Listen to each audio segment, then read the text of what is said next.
whether or not you can do full on camping trips, you have to find little pockets of time, and then ideally a big pocket of time. I mean, all the people that I admire, when I hear, they say that once a year they take a week off and no one can get a hold of them. Yeah. A week off. And it's like, oh, that would be amazing. Someday. We're doing it. Maybe this year. We're going to plan a 1 week. You can't get a hold of me. I love it. Okay, well, I hope to hear from you how you disconnect and what it is that really recharges you and lights your fire. You can tell us on Instagram, just send us a DM to beit pod.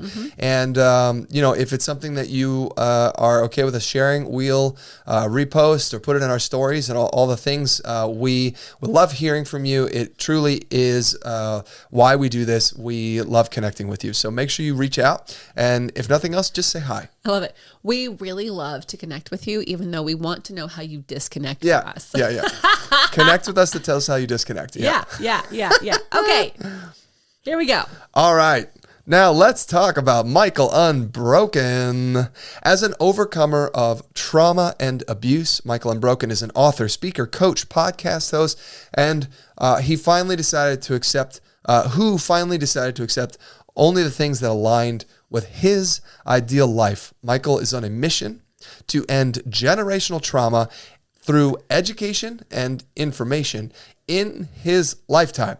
Now, I've read his statement multiple times, and I listened to him on his show multiple times, and I just want to say I love that he has put a timeline on his goals for everyone to hear.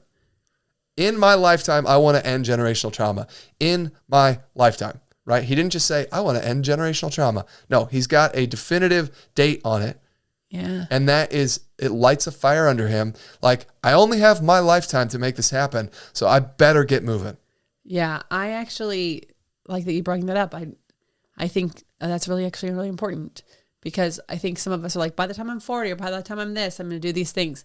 But that's a timeline. But I mean, timeline. People, I think people say like, I've always wanted to open my own studio. Yeah. But then it's like, okay, that's amazing. But when? When? Yeah. Yeah. Somebody tried to tell me like, oh, I listen to this person and they like are anti-goals. And they actually just say you should have like just objectives. And I was like, okay, so an objective is a goal. And you still have, in any company who has objectives, you still have to put timelines on them, because that is how the entire team knows what to work on. I think like people are just getting lost in the semantics. The point is, putting a deadline on something makes you take action towards it. If you don't take action towards it, it's not about excusing it away. And if you are someone who does, you got to listen to Michael Unbroken, because he is going to put some, call you out on that in a good way. Powerful and passionately. Yeah. But also like, there is nothing wrong with you missing a goal. It's only if you don't sit down, reflect, and understand what corrections you need to make so you can continue on that goal. Yeah. Or that you were working on a goal that you actually didn't want and just sounded really good. Then I'm glad you didn't work on it. Now you've reflected, you can correct and continue. And I think like, I think it's okay. In fact, I think it's important that you put freaking timelines on things. Well, what you just said is hinting directly at with the talking point I wanted to talk about today. Okay, so do you want to go in first then? Is that what you're saying? Yeah, let me jump in. You said it's okay if you didn't do it and you realize you didn't want to do it. That's okay. So he specifically talked about, he kind of said, I wouldn't be on this podcast if I didn't check you out and find out that we aligned. I know when you listen to that, you're like, oh, Lesley loved that.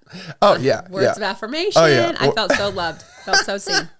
Well, I thought it was very strong. I thought it was clear that he knows himself and that he knows what his goals are. And if there isn't alignment, then he's not going to go. Now, he used an example about going to see a show, a country singer show, whatever.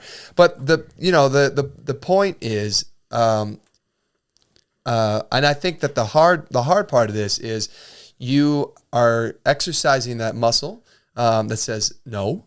Mm-hmm. Right. And you're also learning, which kind of does hint at what you are going to talk about.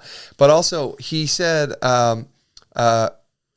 I thought this was amazing. His summary of that entire section was, if at any point I feel like I have to bend or placate myself and chameleon myself, who I am, and the only reason why is so that I feel connected to you, I refuse to do it.